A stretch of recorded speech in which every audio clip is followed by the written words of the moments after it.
Good morning to all of you. Myself Jayesh Patel. Subject name is Analog Electronics. Unit name Oscillator, chapter number 2. Today's topic is Hartley and Colpitt's oscillator.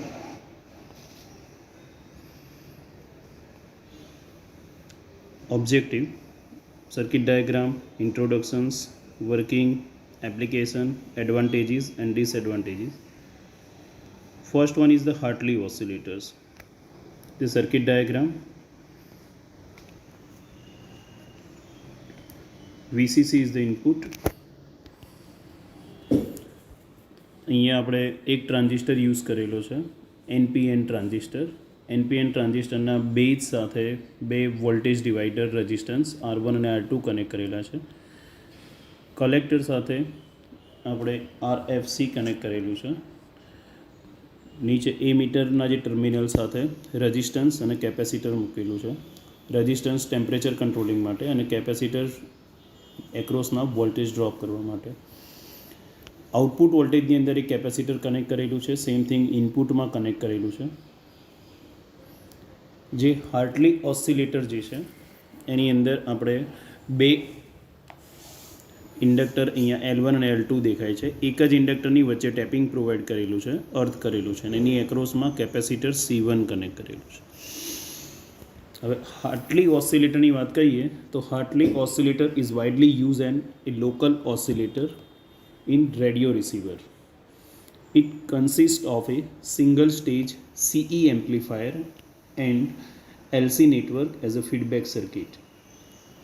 It uses the two inductor L1 and L2 placed across a common capacitor C and the center of the two inductor is tapped. અહીંયા જે આપણે use કરેલું છે એની અંદર બે inductor કહી શકાય, L1 અને L2. એકચ્યુઅલી એક જ ઇન્ડક્ટરને આપણે સેન્ટર ટેપિંગ પ્રોવાઈડ કરેલું છે અને એની એક્રોસમાં કેપેસિટર C1 કનેક્ટ કરેલું છે. The tank circuit is made of L1, L2 and C and the tank circuit produce a phase shift of 180 degree જે to provide the positive feedback. હવે જે circuit diagram અહીંયા આપેલું છે એકચ્યુઅલી ઓસિલેટર માટેની જે સર્કિટ ડાયાગ્રામ છે એને પહેલાં સમજી લઈએ. તો આની અંદર મેઇન બે પોર્શન થઈ જશે. એક આગળનો જે પોર્શન તમને દેખાય છે જે ટ્રાન્ઝિસ્ટર આપણે યુઝ કરેલું છે એમ્પ્લીફાયર સર્કિટ થઈ જશે. તો એમ્પ્લીફાયરનું જે ઓપરેશન છે, જે voltage divider resistance R1 and R2 એ જે રેઝિસ્ટન્સ છે એ બેઝના કરંટને લિમિટિંગ કરે છે. RENCE અહીંયા જે કેપેસિટર મૂકેલું છે એ મીટર ટર્મિનલમાં અહીંયા જે પોર્શન તમને કેપેસિટર દેખાય છે RENCE મતલબ બંને એ મીટર ટર્મિનલ સાથે કનેક્ટ કરેલા છે. તો RENCE combinations to provide the temperature stability and prevent AC signal degenerations. જે બંને રેઝિસ્ટન્સ અહીંયા RE અને કેપેસિટર CE જે મૂકેલું છે આપણે એ ટેમ્પરેચરની સ્ટેબિલિટી અને સેકન્ડ થિંગ AC સિગ્નલનું જે ડીજનરેશન થાય છે એને પ્રોવાઈડ મતલબ પ્રિવેન્ટ કરવા માટે યુઝ કરેલું છે. ઉપરની સાઈડ જોઈએ તો RCમાં જે કલેક્ટર ટર્મિનલ છે ત્યાં કનેક્ટ કરેલું છે. Collector resistance RC controls the collector voltage. The oscillator output voltage is capacitive coupled to the load by the CC. જે આઉટપુટની અંદર આપણે જે કેપેસિટર કનેક્ટ કરેલું છે. હવે સર્કિટનું જે ડિસ્ક્રિપ્શન્સ જોઈ લઈએ. પાછળનો જે સેકન્ડ પોર્શન છે, the output of the amplifier is applied across inductor L1 and the voltage across inductor L2 forms the feedback voltage. The coil L1 is inductively coupled to coil L2 and the combination functions as an auto transformer. જે આપણે auto ટ્રાન્સફોર્મરની અંદર use કરીએ છીએ tapping provide કરીને. Because of the direct connection, the junctions of L1 and L2 cannot be directly grounded. Parallel combinations of RE and CE along with resistance R1 and R2 provides the stabilized self bias to provide the self bias. And same thing, the VCC supply આપેલો છે. The collector supply VCC is applied to the collector through a radio frequency જેને આપણે કહીએ છીએ radio frequency choke. RFC, radio frequency choke, which permits and easy flow of direct current. The presence of coupling capacitor CC2 in the output circuit does not permit the DC currents to go to the tank circuit. ખ્યાલ આવશે આખી સર્કિટમાં.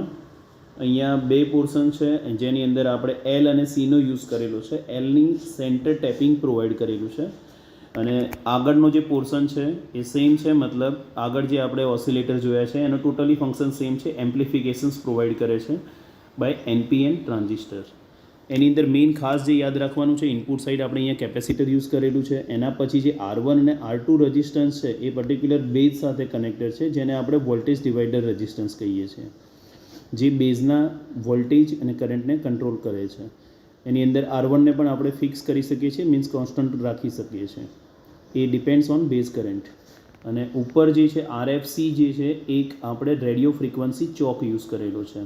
અને એ terminal સાથે જે આપણે resistance અને capacitor connect કરેલા છે, એ જે બંનેનું જે કોમ્બિનેશન છે is provides the temperature stability and prevents the AC signal degeneration. Okay, તો નેક્સ્ટ સર્કિટનું જે ઓપરેશન છે કે સિમ્પલ અહીંયા સમજી લઈએ. When the collector supply voltage VCC is switched on, the capacitor C is charged to the maximum level. કે જ્યારે વીસીસી સપ્લાય જે સર્કિટનો જે ઇનપુટમાંથી જે આપણે જ્યારે એને સ્વિચ ઓન કરીએ છીએ ત્યારે કેપેસિટર સી એના મેક્સિમમ લેવલ સુધી ચાર્જ થાય છે. When capacitor is fully charge, જ્યારે કેપેસિટર ફૂલ ચાર્જ થઈ જશે, it discharge to the coil L1 and L2 setting up oscillations of frequency.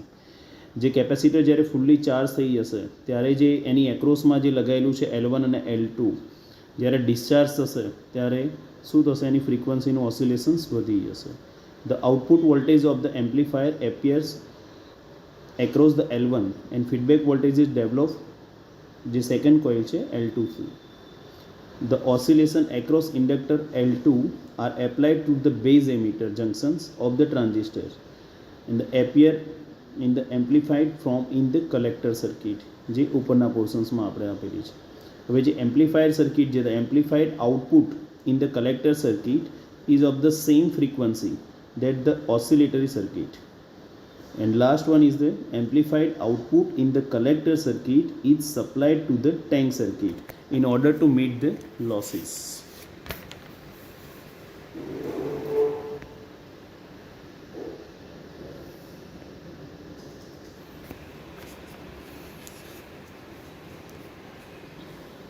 જે હમણાં આપણે કહ્યું એ છે 180 ડિગ્રી ફેઝ શિફ્ટ પ્રોવાઈડ. તો ટોટલ કેટલું થશે? ટેન્ક સર્કિટ અને જે એની એકચ્યુઅલ સર્કિટ અને ફીડબેક સર્કિટ બંને 180 ડિગ્રી ફેઝ શિફ્ટ પ્રોવાઈડ કરશે. So the total phase shift difference between input and output is 360 degree. જો આ જે છે ફીડબેક સર્કિટ છે જે આપણે લાસ્ટ પોર્શનમાં કનેક્ટ કરેલી છે. તો L1 અને L2ની એક્ઝેક્ટ સેન્ટરની અંદર આપણે ટેપિંગ પ્રોવાઈડ કરેલું છે. સામે સી L1ની એક્રોસના જે છે વી આઉટપુટ વોલ્ટેજ અને જે L2 દ્વારા જે ડેવલપ થાય છે એને કહેવામાં આવે છે feedback voltage. The voltage across inductor L2 is 180 degree out of phase with the voltage developed across inductor L1. The voltage across inductor L2 known as the feedback voltage and the voltage across inductor L1 is the output voltage. It is easy to see that the feedback voltage to the transistor provide the positive feedback. Now frequency of oscillations. Then frequency of oscillations FR is equal to 1/2 pi under root LTC. LT is equal to the total inductance, where LT is equal to the L1 plus L2 plus 2N. અહીંયા જે આપેલું છે L1 L2 actually inductor એક છે એને આપણે centre tapping provide કરેલું છે. સેન્ટર ટેપિંગ પ્રોવાઈડ કરીશું એટલે ઉપરનો જે પોર્શન છે L1 પ્લસ નીચેનો L2 પ્લસ જ્યારે બે કોઇલને પાસે મૂકીશું એટલે એની અંદર મ્યુચ્યુઅલ ઇન્ડક્ટન્સ ડેવલપ થશે અને બંનેનું ડબલ થશે. એટલે જે LT ટોટલ ઇન્ડક્ટન્સ જે ક્રિએટ થશે L1 plus L2 plus 2N and M is equal to the mutual inductance between two coils L1 and L2. Now the feedback fractions beta is equal to the feedback voltage upon output voltage. beta is equal to L2 upon L1. In Hartley oscillator, the feedback voltage is developed across L2 and the output voltage is across L1.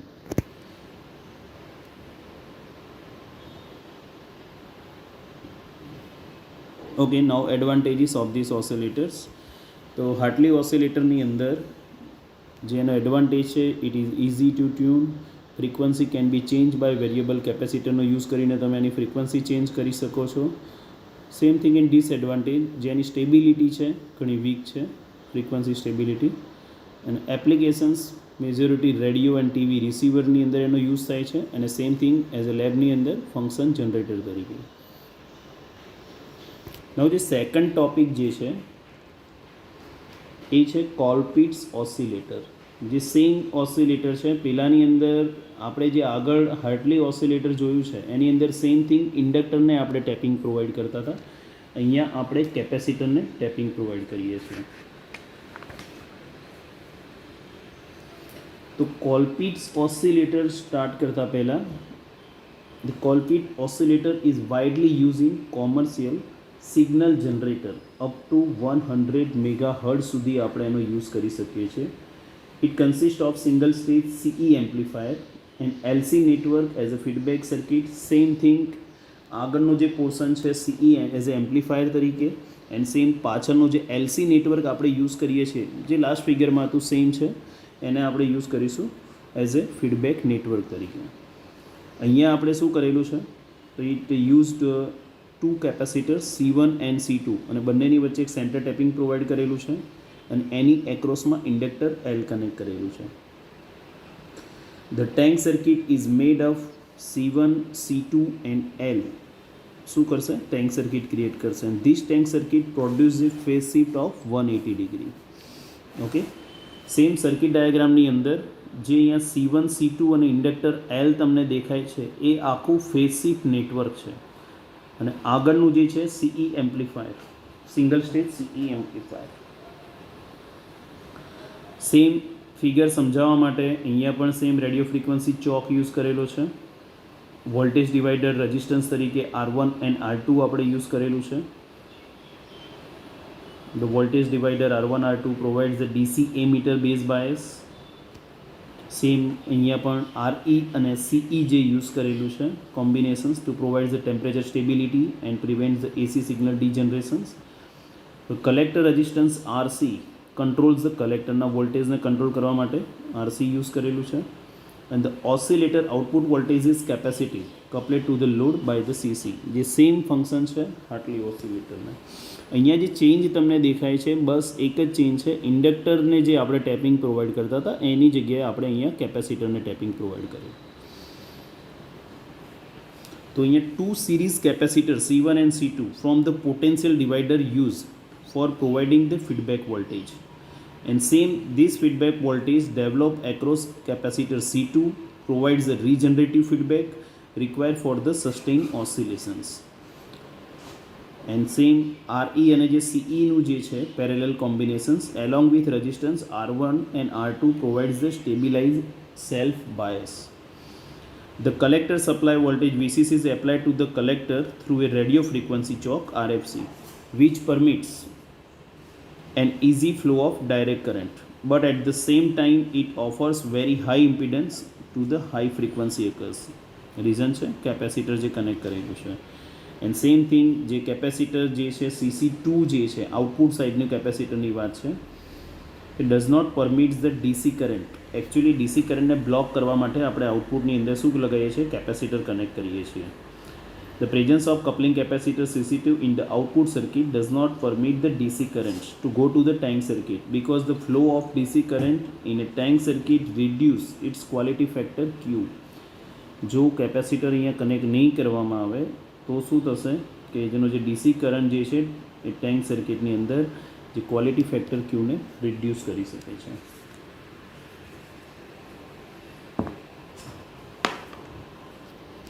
હવે જે RFC જે radio frequency ચોક આપણે use કરેલો છે, તો radio frequency energy develop across capacitively coupled to the tank circuit through the capacitor CC output સાઇડનું છે. હવે નેક્સ્ટ આપણે જોઈએ એનું સર્કિટનું ઓપરેશન. ઓકે, તો ઓપરેશનની અંદર પણ પહેલાંના જેમ જે રીતે આપણે વીસીસીની જેવી સ્વિચ ઓન કરીશું એટલે સપ્લાય સ્ટાર્ટ થશે. When the collector supply voltage VCC switch on the capacitor C1 and C2 સ્ટાર્ટિંગમાં અહીંયાથી જે શું થશે ચાર્જ થવાનું ચાલુ થઈ જશે. This capacitor C1 and C2 discharge through the coil inductor L, જે એની એક્રોસમાં આપણે કનેક્ટ કરેલું છે તેના થ્રુ શું થશે ડિસ્ચાર્જ થશે અને same thing oscillation frequency develop થશે. The output voltage of the amplifier appears across C1 and feedback voltage is develop C2, જે લાસ્ટમાં હતું ઇન્ડક્ટર L1 અને L2માં હતું સેમ થિંગ અહીંયા થશે કેપેસિટર C1 અને capacitor C2માં. And the oscillation across capacitor C2 are applied to the base emitter junctions of the transistors and appear in the amplified form in collector circuit.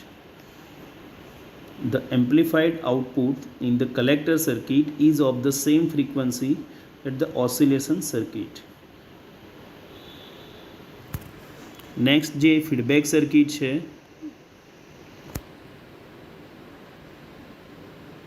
આજે આપણે જોયું એ સર્કિટનું operation છે. જે feedback સર્કિટની અંદર જુઓ C1ની એક્રોસમાં જે ડેવલપ થાય છે એને આપણે આઉટપુટ વોલ્ટેજ V આઉટપુટ કહીએ છીએ અને C2ની એક્રોસમાં એ આપણને શું પ્રોવાઈડ કરશે ફીડબેક વોલ્ટેજ પ્રોવાઈડ કરશે. The voltage across inductor C2 is 180 degree out of phase with the voltage develop across actually not inductor capacitor C1. Frequency of oscillations, same thing frequency. હા, પેલામાં જે યાદ રાખવાનું હોય તે રીતે કહી શકાય કે વોલ્ટેજ એક્રોસ કેપેસિટર જે C2 હતા is known as the feedback voltage and voltage across capacitor C1 is known as the output voltage. હવે અહીંયા જે ઇક્વેશન આપેલું છે FR is equal to 1/2π √LCT. LCT મતલબ total capacitance. Both capacitors are connected in તો C1 C2 upon C1 plus C2.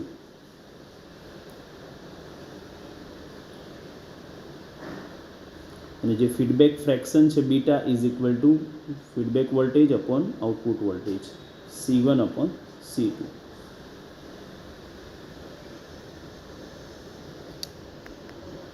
The frequency is determined by the tank circuit and is varies by gang tuning the two capacitors C1 and C2. It is to be noted that the capacitors C1 and C2 are ganked. As the tuning is varied, value of both capacitors vary simultaneously. The ratio of the two capacitors remaining as the same. Same thing in advantage and disadvantages of these oscillators. It is easy to tune. Very high frequency can be obtained. Disadvantage માં poor frequency stability and it is difficult to adjust the feedback because of the capacitor. કેપેસિટરના કારણે શું છે એને adjust કરવું થોડું difficult રહી જશે. એપ્લિકેશન્સની અંદર સેમ ઇજ ફંક્શન જનરેટરમાં યુઝ કરી શકીએ છીએ આપણે, પછી હાઈ ફ્રીક્વન્સી જનરેટર તરીકે યુઝ કરી શકીએ છીએ. તો આ બંને જે છે જેની અંદર ઇન્ડક્ટર અને કેપેસિટરની આપણે ચેન્જ કરીને અલગ અલગ ઓસિલેશન બની શકે છે. Okay, thank you.